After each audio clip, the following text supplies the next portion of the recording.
was, oh my God, they were devastated. You thought it would be the end. You'd think it was the end of the world.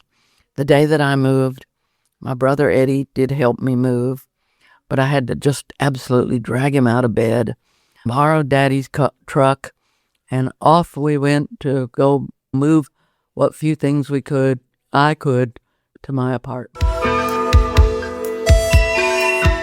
You'll hear this and more on Focus Your Inner Bitch, the Mary Bratton Story, a special series on Jim Bratton Podcast.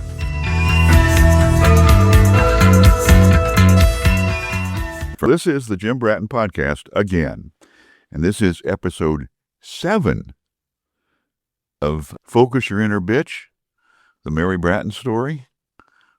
Hi, Mary. Hi, honey. How are you this morning? It's afternoon, but I'm fine. You're right. It's afternoon. And of course, we're coming to you today from 206 at Marmo. And one thing I wanted to bring up is going to the Olympics. During this time, okay, this is fresh out of high school, okay? So I am keeping up with making new friends, have a job, looking for things to do. Yeah. I'm still dating the fellow that I went to those 4 proms with, except he had joined the Army and off he went to Fort Polk, and then he went to Germany.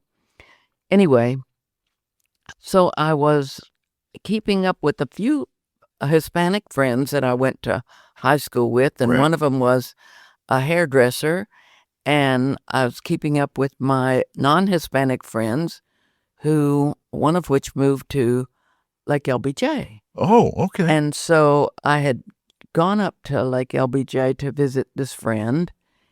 And, remember I told you that I went to Mexico City with my grandmother right after the February after I graduated high school. Yeah, because she wanted to go to Mexico. She just wanted to go to Mexico. Anyway, when I was in Mexico City, my cousins there said, you have to come back. You have to come back. Come to the Olympics. The Olympics were going to be there in 1968. All I could think of was, hey, I ought to do that. The Olympics, and I have a place to stay. Yeah, pretty cool. It would be pretty cool. So I talked the friend that had moved to Lake LBJ into going with me. Right. And then I was talking with this other friend of mine that was the hairdresser. Right. That I told her that we were going to Mexico for the Olympics, and she said, oh, I want to go. Can I go too? Yeah. And I said, why not? So the 3 of us made our plan and all went to Mexico City for the Olympics. How'd you get there? We flew, and it was a wonderful time. My cousins that were there, I remember I told you they had a 1956 Chevrolet. Fine car. They thought it was a fine car. And my cousin, who did not have a driver's license, that lived there, okay? Yes. She drove that car, drove us all around everywhere. So your unlicensed driver was a chauffeur. Exactly. And how old was she? She was I think she was a little younger than us. But anyway, she didn't have a driver's license. But I remember the car stalling. And It was such a fine car then. No, the car stalled, and she said there was some police up in front of us, and so we all had this discussion about what she should do. If she didn't go approach these policemen, they would probably come back and say, where's your driver's license? Right. So she went to go approach the policeman and said, can you help us? Oh, on her own? Yeah. To be proactive. The proactive approach. So they wouldn't check for her license. Exactly. And they didn't, did they? They didn't. Exactly. But they did help you. Exactly. But they did help us. We got the car started and off we went again. And I do not know how, but we got into some of the track and field events at the Olympics. At the Olympics? Gone at the last minute, we're going. Normally you're going to have those things like 2 years in advance or something. Exactly. But we saw several of the track and field events, and I still can't believe that we did that. And it was wonderful. We had a wonderful time. A friend did not speak Spanish, and so it was interesting. And, of course, my Spanish was extremely poor. And, of course, we met my other cousins that, wait a minute, my cousins lived in a place. The people we stayed with lived in a compound house. Okay, by that I mean that the house was all walled in, Yeah. probably about a 10-foot high fence, and had Right. razor wire or something on top, and the house was in the middle, had a beautiful garden in the back. Yeah. And in the front, they had a nice little fountain and what have you, and they could bring the car into that area. And They had created their own gated their community. own little gated community, and they were the wealthy ones. Okay. Okay? Do you recall what they did for money? No, I don't know what Didn't they talk did for about money. No, my uncle there was a very red-headed, very light-skinned guy.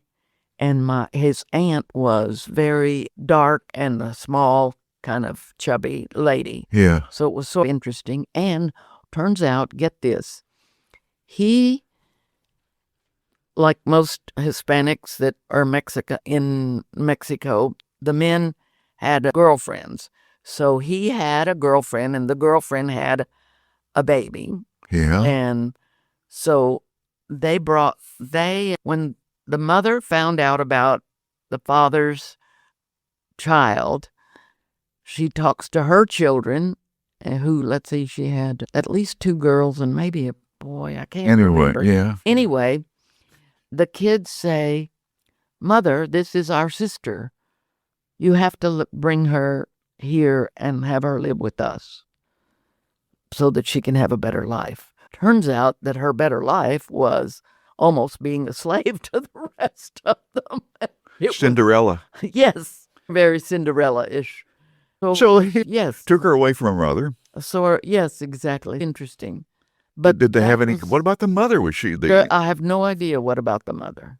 typical fashion? She was just written off. I don't know. But anyway, it was an interesting scenario. Somebody's going to get all over us, Mary, for these being generalities and cultural generalities that you're calling here. Hey, that's what was happening at the time. It was a normal thing. Successful man Yes, exactly. has a mistress. Yes.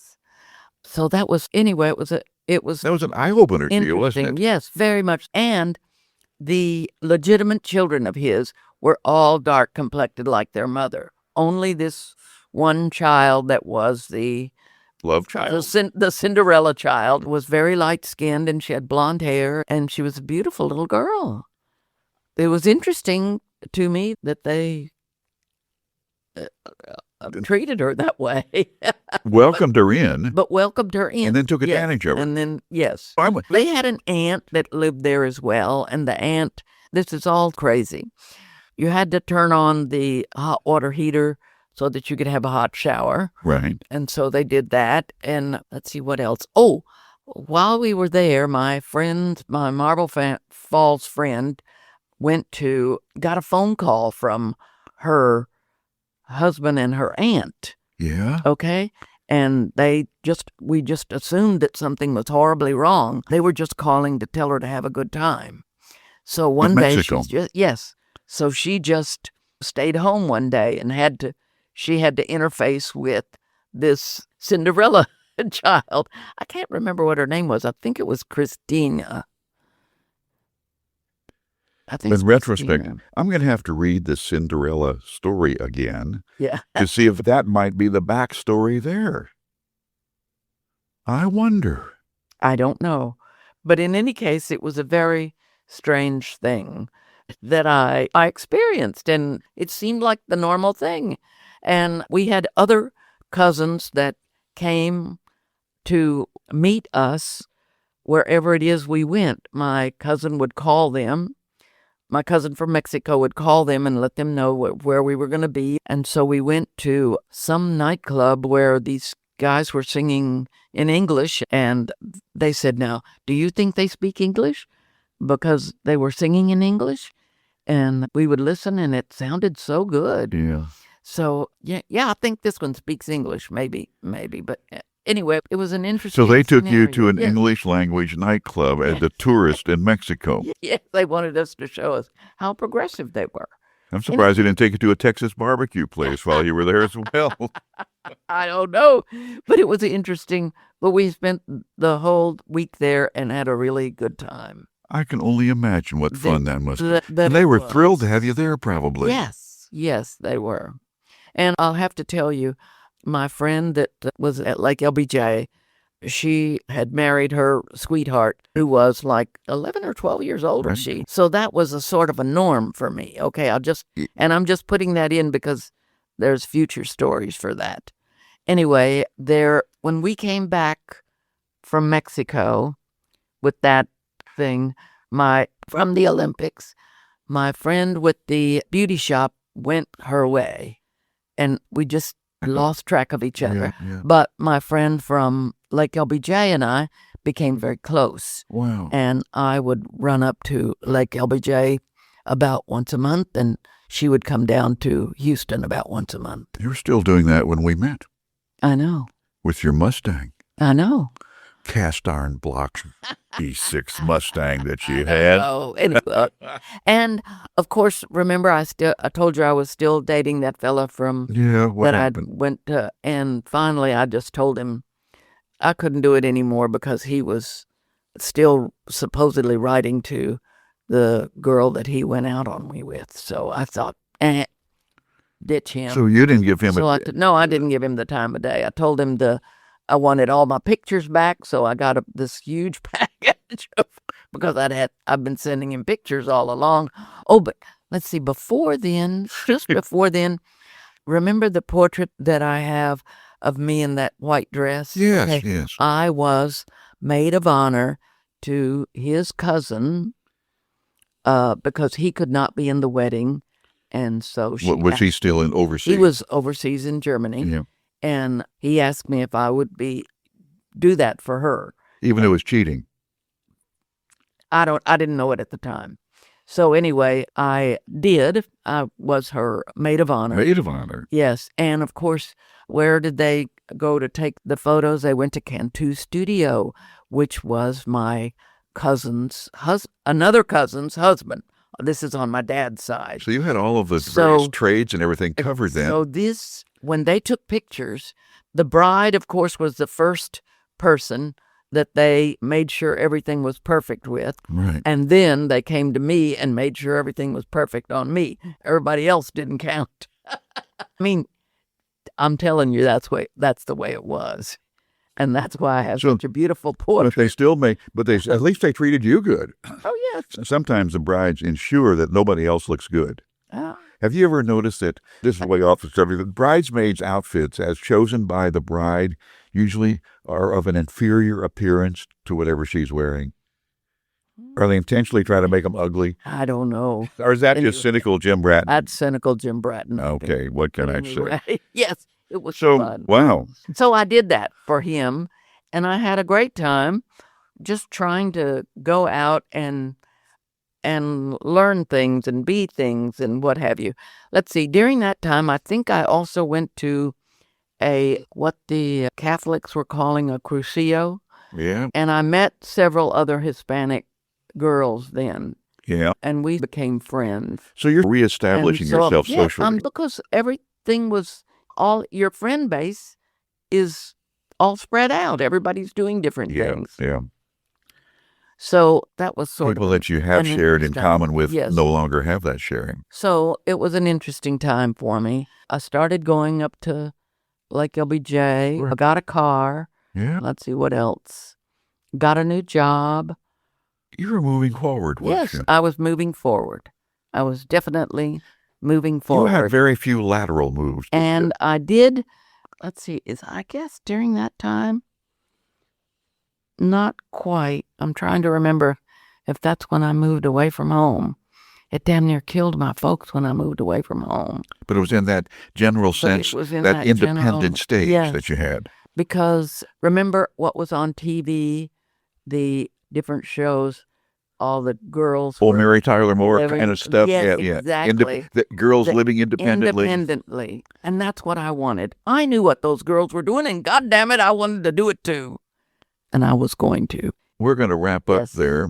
I think we got, is that long enough for us today? Yes, that's a long. But I want you to tell me how your mom reacted to your moving. Oh my God. Take another swig of your cut of heel there. We'll see. Mary's got down here at Marmore, they've got a drink that they make for Mary that she can drink. She's a little bit limited on what she can imbibe now, but some other things we'll My talk about mother later. was, oh my God, they were devastated. You thought it would be the end, you'd think it was the end of the world. The day that I moved, my brother Eddie did help me move, but I had to just absolutely drag him out of bed. I borrowed Daddy's truck, and off we went to go move what few things I could, to my apartment. Because you didn't have your own furnishings or anything. I had a few things. I had a bed, I had a desk, I had a piano, which I had to have piano movers move. I had, which cost plenty of bucks. Anyway, we'll talk about that next time. But Mother and Daddy just stayed in bed until we left. And they never stay in bed. Anyway. They couldn't deal with They it. could not deal with it. Anyway, we'll go into that next time. More to talk about. Sure. Other cars that you've had as well. That's another whole story. We'll get there. Okay. I always enjoy this, Mary. This is great. Okay. Thank you. Yeah. And this always, before we start, ladies and gentlemen, we always have a chance to reminisce. We've been swap stories back and forth and think about some of the stuff that we've done since we've been together. This is Mary's story here. Man, it got even weirder when she was willing to settle down with me. Yes, once I married him. Thank you. Thank you. This is, once again, this is Focus Your Inner Bitch, the Mary Bratton story, and this is the Jim Bratton Podcast. See you next time. Oh, what fun, Mary. This has been Jim Bratton Podcast. We hope you have enjoyed, been inspired, informed, angered, or otherwise emotionally stimulated. This is your booth announcer, Sierra Sakel.